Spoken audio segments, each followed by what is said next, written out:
Hey listeners, lately we've been doing everything from home. Working from home, exercising from home, schooling from home, breakfast, lunch, and dinnering from home, wishing we were anywhere else on the planeting from home. And with all this extra time, we're realizing how important it is to make sure our place is the right place. Enter Apartments.com. With the most listings and powerful search tools, it's easy to find exactly what you need. Apartments.com, the most popular place to find a place. Welcome to Before Breakfast, a production of iHeartRadio. Good morning. This is Laura. Welcome to the Before Breakfast podcast. Today's tip is to solve by subtracting. In life, our bias is often to add, but taking away can be just as useful. I recently read a fascinating book by Leidy Klotz called Subtract, The Untapped Science of Less. Klotz has built his career studying how people approach problems. In particular, he noticed an interesting phenomenon while building a Lego bridge with his young son. The two sides they had constructed were uneven, so Klotz went to grab an extra brick for the short side. As he was doing so, he saw that his son had taken a brick away from the tall side, which, of course, solved the problem just as easily. He wondered why he had automatically thought to add a brick.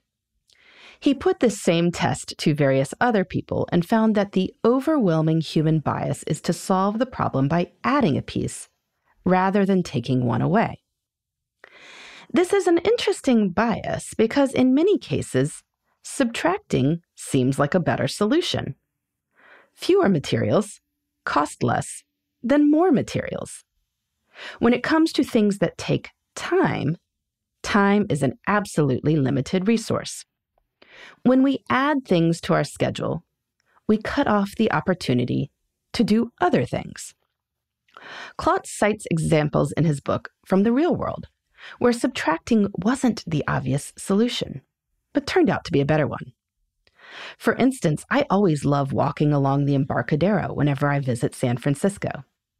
There used to be a freeway there. The city only took down that freeway because of an earthquake. With all the traffic and congestion in San Francisco, getting rid of a road might seem a bit crazy. And yet doing so massively boosted property values and use of the San Francisco waterfront. Yes, traffic is bad, but traffic is always bad. People figure something out. In any case, when you know that the bias is to add rather than subtract, you can take steps to counter that bias.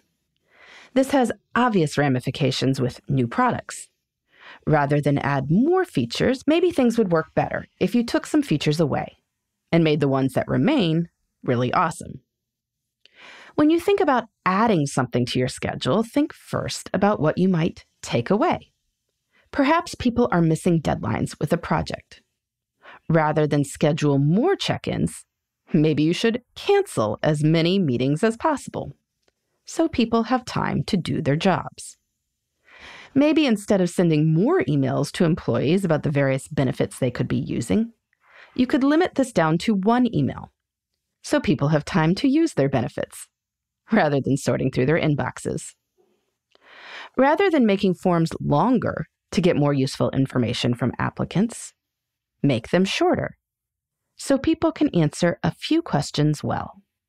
That can give you useful information without confusing things.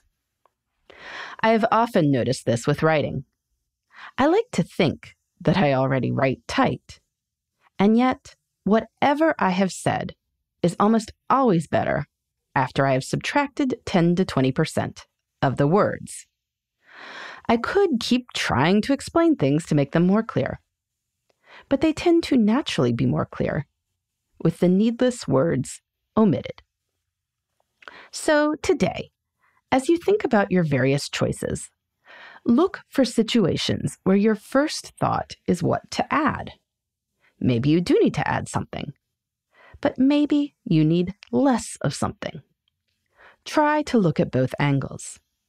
There is great power in subtracting, but even when adding and subtracting are both reasonable options, subtracting might produce a simpler and more economical solution. And there's something very satisfying about that. In the meantime, this is Laura. Thanks for listening. And here's to making the most of our time.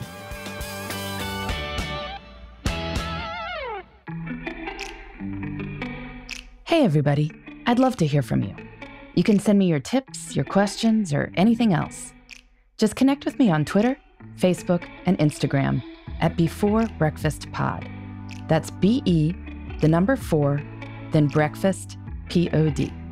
You can also shoot me an email at beforebreakfastpodcast@iheartmedia.com. That Before Breakfast is spelled out with all the letters. Thanks so much. I look forward to staying in touch.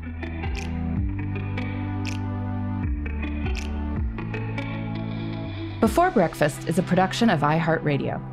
For more podcasts from iHeartRadio, visit the iHeartRadio app, Apple Podcasts, or wherever you listen to your favorite shows.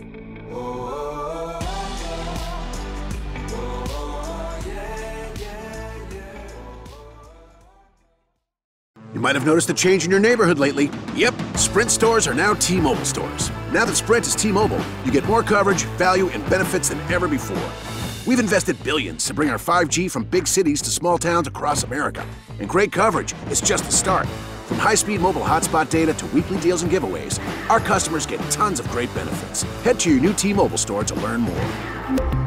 Qualifying service and capable device required. Coverage not available in some areas. Some uses may require certain plan or features. See T-Mobile.com. I want to get back to kissing the cheeks of my grandbabies, making Sunday dinner with a house full of family and lots of laughs. COVID-19 has changed how we live and how we feel. But now, there are vaccines.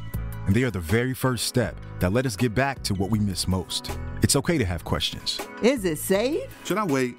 Now, get the facts.